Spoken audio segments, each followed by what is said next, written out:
So we are up here at the preserve, and I'm in an autumn olive thicket. This is extremely thick. I've kind of mashed down this little area here, but it's impassable thick up through there. And we are going to do a scenario like you had to bug out, whether you was in your car and broke down, or just whatever reason, and you had this as an emergency kit. All right, now this is like a poncho, raincoat, emergency shelter, all in one. And then we have the emergency kit here. This is a Holtzman's emergency kit. It has 98 items in it. Now I have added one thing. It does come with some rope, but we are going to use some of the other rope that I have. So I did add that to the pack, but besides that, I haven't added anything. We're going to cook our food. We're going to purify our water. We're going to make sure we've got the rope from Lawson's Rope, because it's the glow wire. I'm going to show you how this stuff works tonight.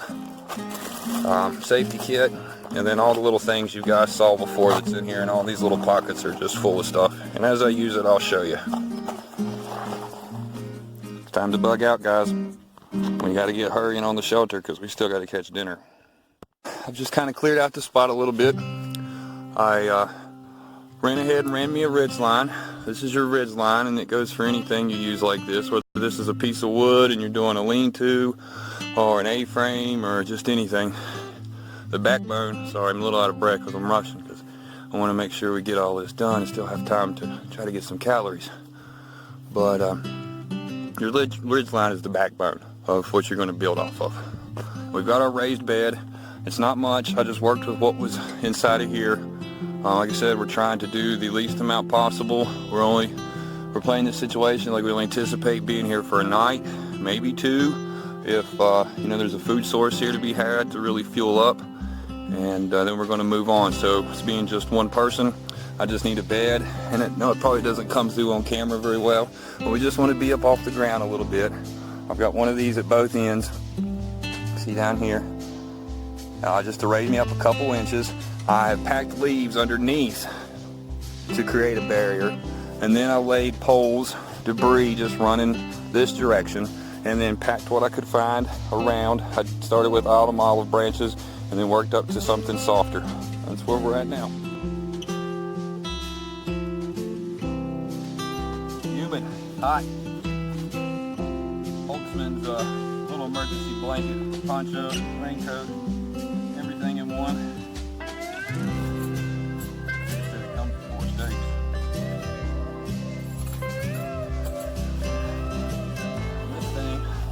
Nice woven material. You can see, I know you guys ain't going to see it all.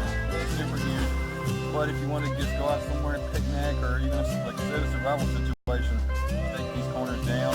You got a nice waterproof barrier.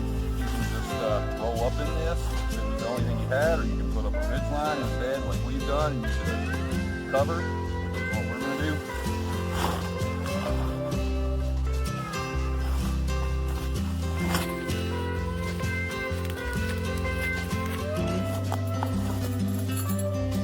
Starting to rain now.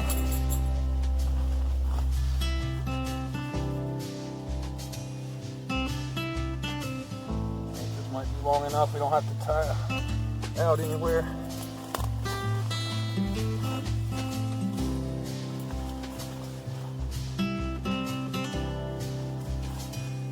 Something else cool about this, I don't know if you can see me, it also has a hood with it. Little hood.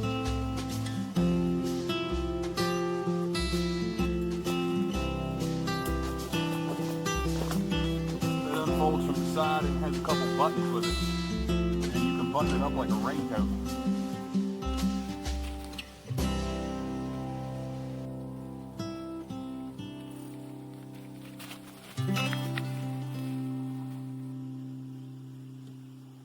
I'm rushing a lot more than I want to. A whole lot more rushing than I want to do, just because rain's coming in. Okay, so you can see we've got our shelter up here. It's not much, but it's big enough for one person to get in and stay dry. For now, we're not finished yet. So, we've got our little shelter up with our rain flower, little poncho. We've got our raised bed made. And we're on a time crunch, so we're working with everything best we can. Now we're going to get into Holtzman's Holtzman's pack here, emergency pack. This is all first aid. We're just gonna set this off to the side. What we're gonna tear into first, a Mylar blanket.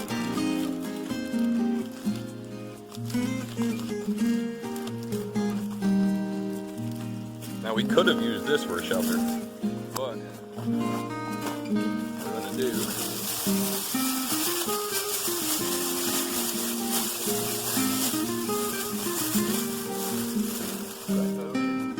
Clip this side. Just fold it back for now. Let it lay in the bed with a Mylar blanket.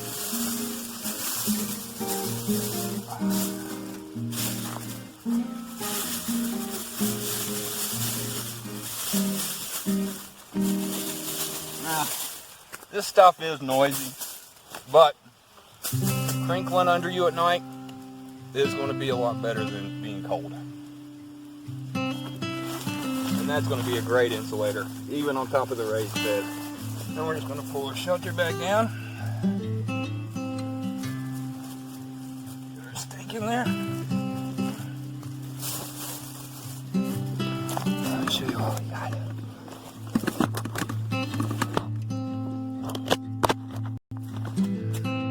The shelter. We gotta crawl in it at night. You go in from either side, obviously, or you could pull the flap up, slide in, and then stake that back down. I'm gonna try that way first, just to see.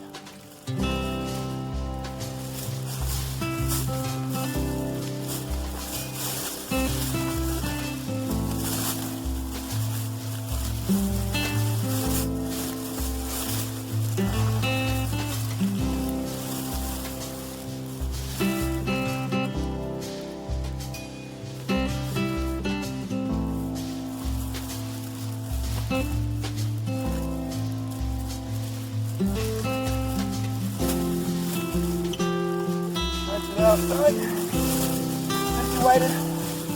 It is in by no way roomy.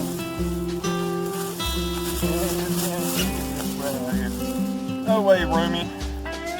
And it is definitely not the most comfortable place you could sleep. But I've definitely slept in worse. And I've slept in the rain. Well, there ain't much sleeping in the rain. You just kind of huddle up in the ball and try your best not to let any fresh water drip on you. And think until the sun comes up. I would have loved to have this. And I can sit here and twerk it a little bit. Adjust this rope, stretch it out left and right, you know, that kind of thing. Just to get it more comfortable. But we don't plan on staying here. We're having a dude here hanging out.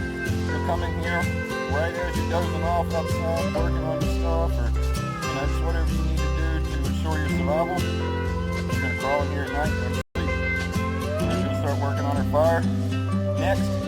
And then hopefully we'll still have time, a couple hours hopefully, to get a line in the water to see if we can come up with some dinner. You gotta stay Appalachian.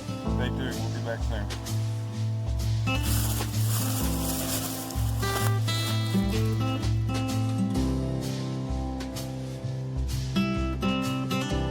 Down, starting to pretty hard. I'm hoping it's just a quick shower. We're gonna go ahead and work on our fire, get us something going, and then hopefully right after that we're gonna put some lines in the water. I've got my lanyard here from Holtzman's. It's got a fire starter on it and an emergency fishing kit. And we're going to start using it to hopefully get some dinner out of this pond here, see what we can catch. But we're going to go ahead and try to get our fire started first. Because, like I said, the rain is coming in. And if it ends up keeping it up for a while, it'll be easier having one going now.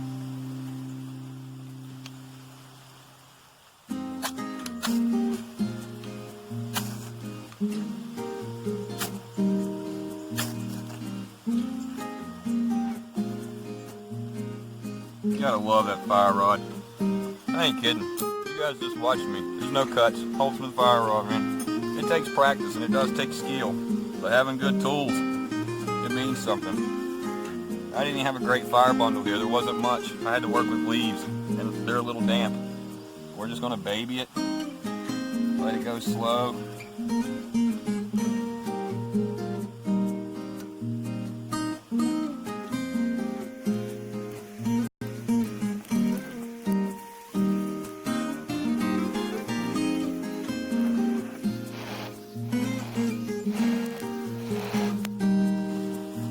having to give it a lot of air. Like I said, everything's damp. These leaves are not the best tinder bundle.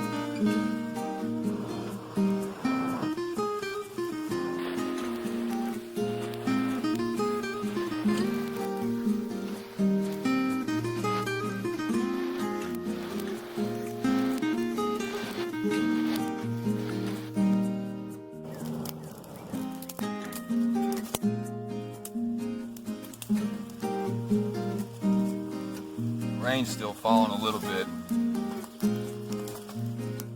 I don't know if it's going to stay steady or not. It's so thick here that this is one reason I chose this spot, because we have so much dense vegetation over top of us. It's really a natural shelter. And if you can get in a thicket of autumn olive or some thick brush like this and just find you a spot that might already be halfway clear, like I had found here, just kind of push everything out, you're usually going to have enough materials to just make you a makeshift camp that'll get you through the night.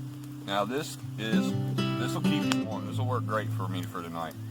If it was colder, I would want to go a different setup than this. I would use instead of the cord for the ridge line, which is cord here, hold a couple 100 pounds. We start stacking wood against that. I believe this particular line will hold 150. Now, this is the 2 millimeter, the smallest that they make. We've got some 5 millimeter common that will hold 1,500 pounds, and it's not much bigger than this. It's about the same size as the paracord, and it'll hold 1,500 pounds. But in a cold weather situation, you would probably want to use a piece of wood as your ridge line instead of the rope, and then come back and obviously put your debris along the sides, same kind of debris that we made our bed out of here. And then you would start gathering leaves. And the leaves you want as deep as possible, at least up to your armpit, and cooler weather. That's how deep the leaves insulation needs to be. Building this fire up so I can get a little bit of bigger wood on it. We're not going to go too big. Biggest wood I'll probably burn all night. It'll probably be about that big around. Just to keep it easy on myself. I might find a few bigger pieces just to throw in for the night. Right now I'm really just trying to get something going. Something kind of cold. We don't want to be out here trying to get a fire started. Continuous drizzle, big drizzle like this, or just got this. Checking on it as we're fishing, keep it burning just small. It doesn't have to burn this hot. It's a little cooking fire right now, pretty soon. But just keep it small. We just want to keep our coals going. We're not going to waste a lot of energy and time really keeping a fire going. We just want to make it secure. Wood on this fire, like I said, and then I'm taking this out of the emergency kit. We have a knife here, we have a compass here, have a rope saw. If you really wanted to get into building a big shelter, look at that baby. It's like a little mini chainsaw for your hands. You have a pocket tool. Of course I used the Holtzman spare rod with some G10 handle, but it comes with a spare rod as well. Flashlight, multi-tool card, and a bunch of other things. Now we're going to break out the fishing stuff. We're going to go down here and get a line in the water. Maybe see if we can rig us up a little hobo fishing pole.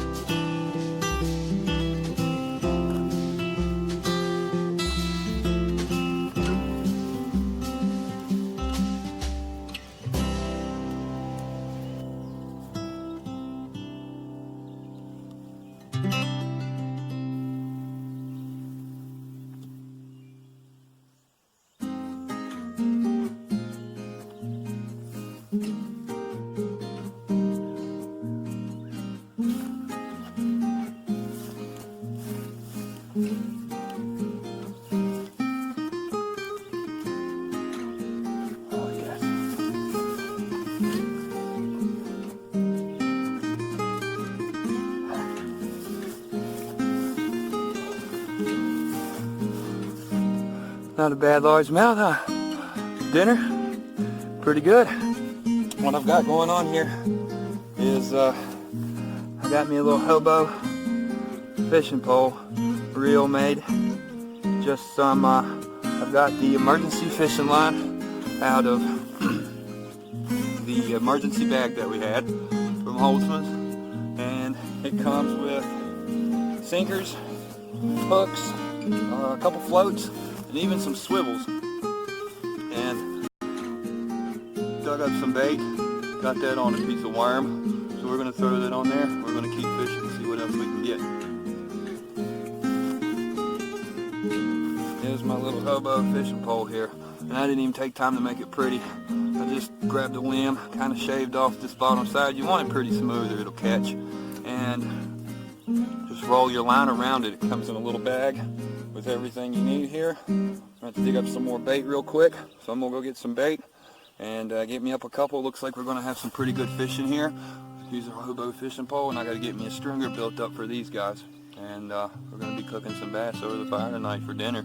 Looks like we're doing pretty well so far.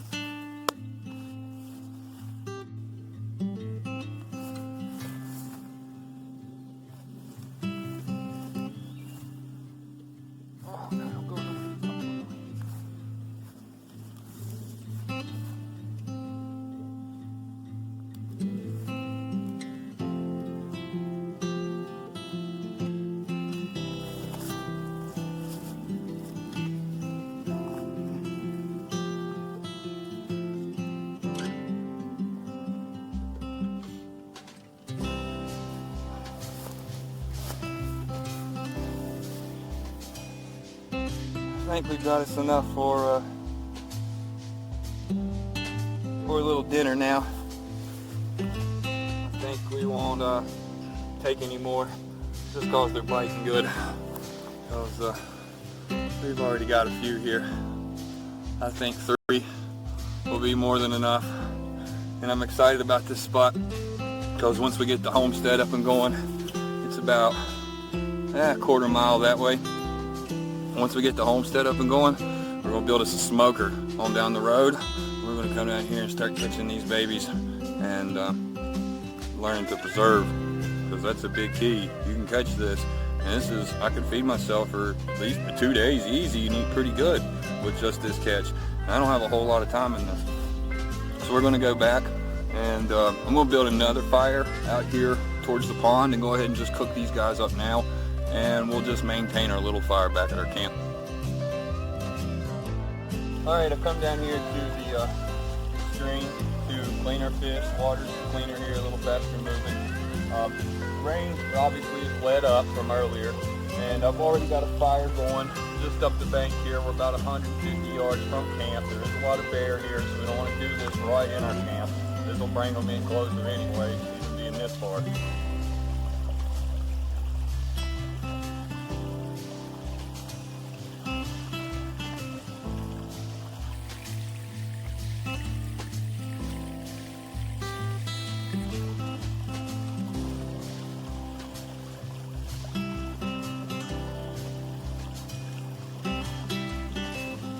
The fishing went pretty well for us. If I had struggled with this fish a whole lot, I would be keeping the heads definitely. Fish that fish.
Down here in the water, but like I said, fish head stew, brains and things, is going to give you a lot of irons and minerals and stuff like that that you really need.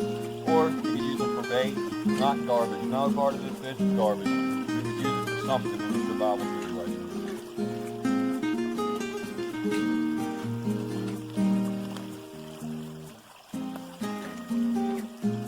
Not too bad for all, huh?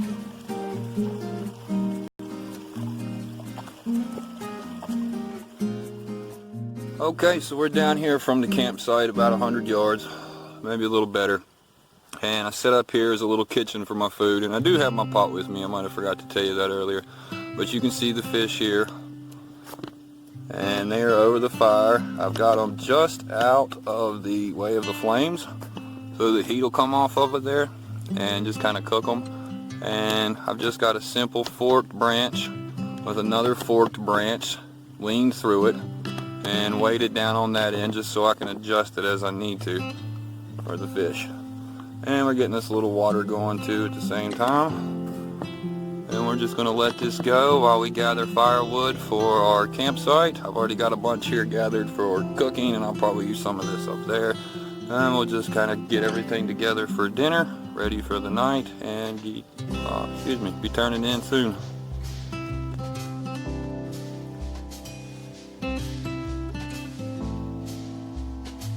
Fish is almost done, and our water is starting to warm up, so we are going to get a little something to add some vitamins and some minerals, and we're going to make a tea. This is wintergreen. There's a couple different types of wintergreen. This particular one in Appalachia is called rat's vein. That's what the old timers are going to know it by.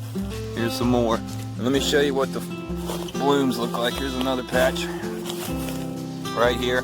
These are the blooms, and these will turn into little red berries. And the berries taste just like wintergreen.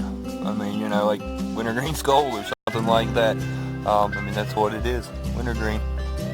Also known as rat's vein. The fish is almost done. And we have picked some wintergreen. We got us some wintergreen tea going. Wintergreen's got all kinds of good vitamins and minerals for you. Lots of good minerals, fats, proteins, irons, all this. This is everything you need right here. With this, you could live for a long time. Alright, our fish is done. Tea is done. Just want to look at this. Oh yeah. Peeling right out of the skin. There's going to be some little pin bones in this. So, just like any other fish, just be careful, but good. Oh man. That was so good. Fresh bass. Doesn't get any more organic than that. Wintergreen tea.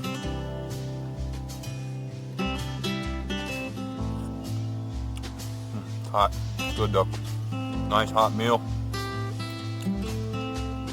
So, you've seen so far. We took our kit and our little poncho.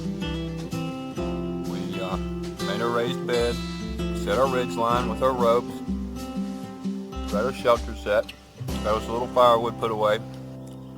We used our emergency kit to get our fishing line, made a little hobo fishing pole, and a lot faster than I expected.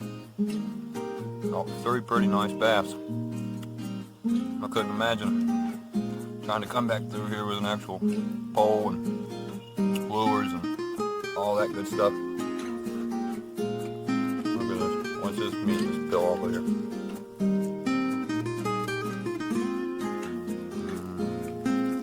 Big slab of meat right off the skin. And we did all that with, like I said, our little survival kit. This is why I'm trying to express to you guys the importance of being prepared. Keeping those things, you know, something like that in your trunk. You might have all the skills in the world. Does your children? Does your wife? Does your husband? Just because you can do it doesn't mean you're going to be there to do it for them. You know, and there's a lot more to that. You want to make sure they have the skills to be able to use it. That little emergency kit, it is hooked up. I've got so much stuff in there I didn't even need to use. I got a multi-tool in there. I haven't needed. I mean, it's definitely a good thing to have when you do need a pair of pliers or something, especially. You can use your knife for a lot of things. But a pair of pliers and an auger, that's something nice to have. It's got the rope saw. And got a compass. Then you got your whole first aid kit. a knife, and yeah, I was planning on doing some snares for the fishing lines, where you just toss them out there, and we'll get into that. Boom.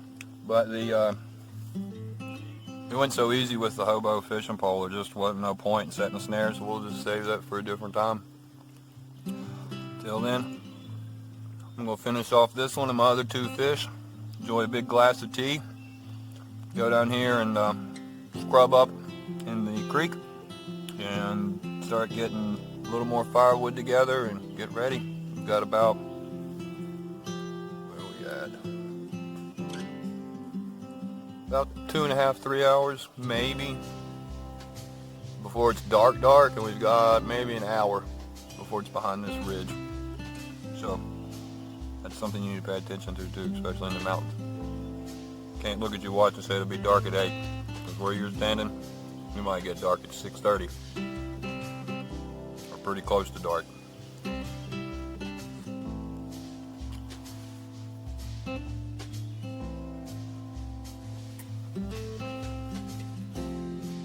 Aspect of it, not as much to keep warm, but we want to get our coals built up a little bit. That way, if in the middle of the night I do get cold, I can just come out here and get the fire started up again. I'm going to try to do this with everything in my eyes.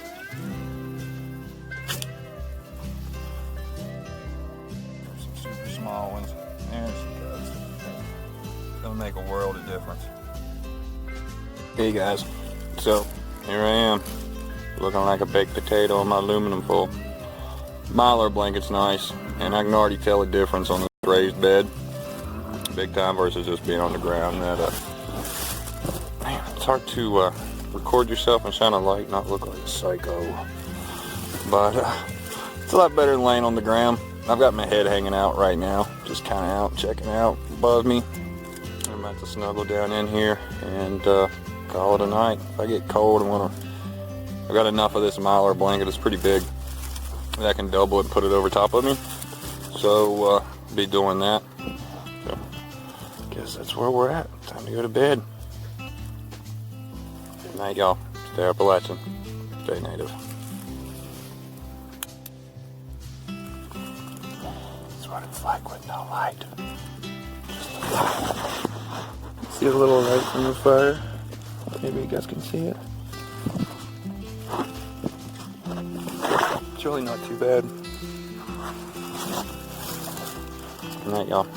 Stay Appalachian. Stay native. It's like a little bit after 4, and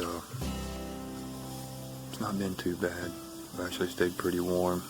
The raised bed could have used a little more padding, but not too bad. I woke up, I was dozing back off, and there was something walking around behind my tent.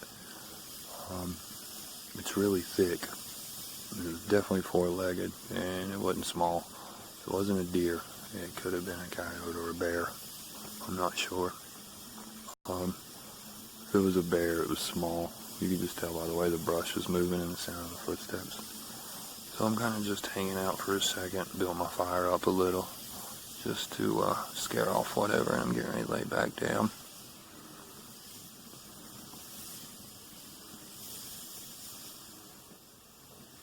Pretty quiet except for the frogs. Whatever it is back.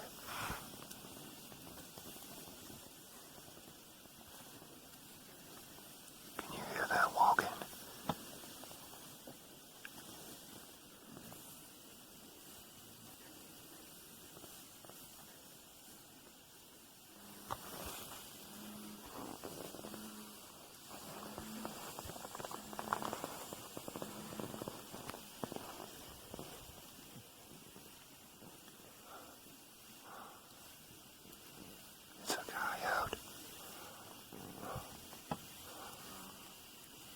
It's right on the other side of me.